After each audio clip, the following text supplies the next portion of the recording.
जय श्री कृष्णा। इस संसार में जब भी प्रेम की बात आती है सबसे पहले भगवान श्री कृष्ण और राधे के नाम लिया जाता है। भगवान श्री कृष्ण को प्रेम की प्रतीक माना जाता है। श्री कृष्ण और राधा के प्रेम को जीवात्मा और परमात्मा का मिलन कहा जाता है। भगवान श्री कृष्ण के 16,108 रानियां थी, उसमें से सत्यभामा और रुक्मणी श्री कृष्ण के सबसे प्रिय रानी थी। हिंदू शास्त्र अनुसार भगवान श्री कृष्ण बचपन में गोपी के साथ रास लीला करते थे। दोस्तों, इस संसार को प्रेम की शिक्षा देने वाला भगवान श्री कृष्ण राधा से शादी क्यों नहीं की थी? आइए जानते हैं भगवान श्री कृष्ण ने राधा से शादी क्यों नहीं की थी। दोस्तों, भक्ति मार्ग चैनल में आपको स्वागत है। राधा भगवान श्री कृष्ण का बचपन का प्यार थी। भगवान श्री कृष्ण जब 8 साल के थे तब दोनों ने प्रेम की अनुभूति की थी। राधा को भगवान श्री कृष्ण के दिव्य गुण से परिचित थी। वह ने जिंदगी भर अपने मन में प्रेम की स्मृतियों को बनाए रखा। यही दोनों के रिश्ते की सबसे बड़ी खूबसूरती माना जाता है। भगवान श्री कृष्ण को केवल 2 ही चीज सबसे ज्यादा प्रिय थी, एक है बांसुरी और दूसरी है राधा। भगवान श्री कृष्ण की बांसुरी की ध्वनि थी जिससे राधा भगवान श्री कृष्ण की तरफ खींची चली आ रही थी। राधा की प्रेम की वजह से भगवान श्री कृष्ण बांसुरी को हमेशा पास ही रखते थे।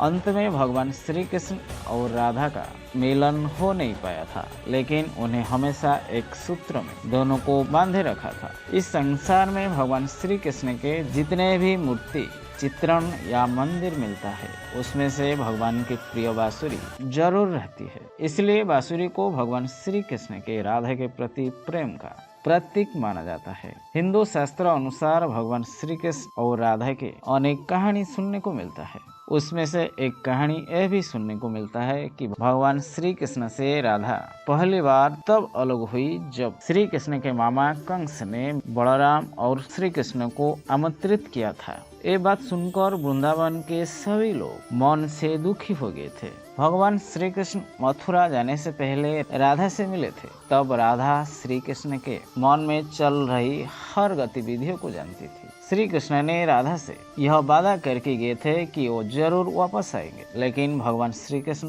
राधा के पास कभी वापस नहीं आए। फिर श्री कृष्ण के शादी रुक्मणी से हो गई थी। रुक्मणी भगवान श्री कृष्ण को पाने के लिए बहुत जतन किए थे। रुक्मणी ने श्री कृष्ण से शादी करने के लिए वह अपने भाई रुक्मी के खिलाफ चली गई थी। माता रुक्मणी ने श्री कृष्ण को एक प्रेम पत्र भी भेजा था कि वह आकर उन्हें अपने साथ ले जाए। इसके बाद ही श्री कृष्ण रुक्मणी के पास गए और उनसे शादी की थी। भगवान श्री कृष्ण वृंदावन छोड़ने का बाद से ही राधा का वर्णन कम होने लगी। जब राधा और श्री कृष्ण आखिरी बार मिले थे तो राधा ने श्री कृष्ण से कहा था कि आप भले ही मेरे से दूर हो जा रहे हैं, लेकिन मेरा मन हमेशा आपका साथ ही रहेगा। इसके बाद श्री कृष्ण और बलराम मथुरा चल गए थे और बड़े बड़े राक्षसों का साथ मामा कंस का वध किया था। इसके बाद भगवान श्री कृष्ण ने यदुवंशियों को रक्षा करने के लिए द्वारिका ले गए थे। द्वारिका में भगवान श्री कृष्ण को द्वारिकाधीश के नाम से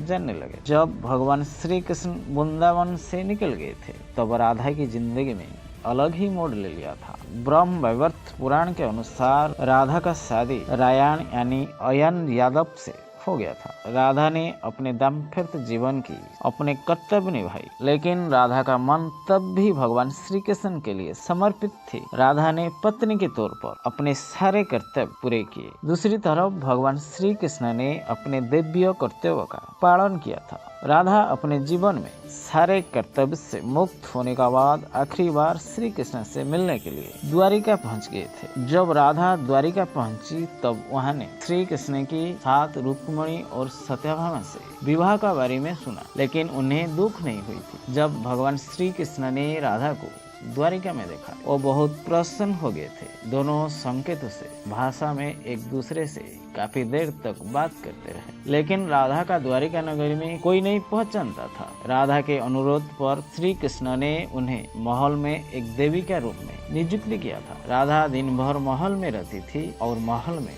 जुड़े हर कार्य को देखती थी। मौका मिलते ही वह श्री कृष्ण के दर्शन कर लेती थी। लेकिन राधा ने महल में श्री कृष्ण के साथ पहल की तरह का आध्यात्मिक जुड़ाव महसूस नहीं कर पा रही थी। इसलिए राधा ने श्री कृष्ण के महल से दूर जाने का तय किया। राधा ने सोचा कि वह दूर जाकर दोबारा श्री कृष्ण के साथ गहरा आत्मीय संबंध स्थापित कर पाएगी। ऐसा सोचकर वो चलने लगे, लेकिन उन्हें नहीं पता था कि वह कहाँ जा रही है। लेकिन श्री कृष्ण ही तो भगवान है, वो सब कुछ जानते थे। धीरे धीरे समय बीतते गया। राधा बिल्कुल अकेली रह गई और कमजोर होते गई। उस वक्त उन्हें भगवान श्री कृष्ण की आवश्यकता पड़ी। भगवान श्री कृष्ण को राधा ने याद किया। आखिरी समय में भगवान श्री कृष्ण राधा के सामने प्रकट हो गए और राधा से बोलने लगे, आप कुछ मांगे। लेकिन राधा ने मना कर दिया। श्री कृष्ण ने राधा से दूसरी बार कुछ मांगने के लिए अनुरोध करने लगे। श्री कृष्ण के दोबारा अनुरोध करने पर राधा ने कहा वह आखिरी बार इन्हें बांसुरी बजाते देखना चाहती है।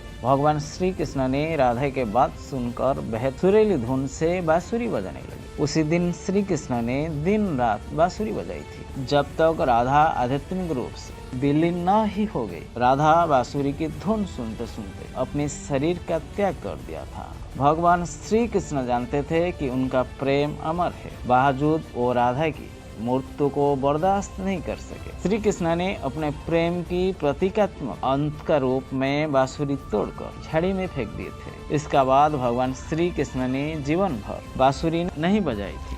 भगवान श्री कृष्ण राधा को अपने अस्तित्व मानते थे। श्री कृष्ण इस संसार के हर मनुष्य को एक शिक्षा देना चाहते थे। प्रेम भौतिक संबंध नहीं बल्कि आध्यात्मिक प्रकृति है। प्रेम और विवाह एक दूसरे से अलग नहीं है। जैसे राधा और भगवान श्री कृष्ण विवाह का बिना सदियों से एक ही है। जहाँ लोग श्री कृष्ण को याद करते वहाँ राधा को स्मरण जरूर करते।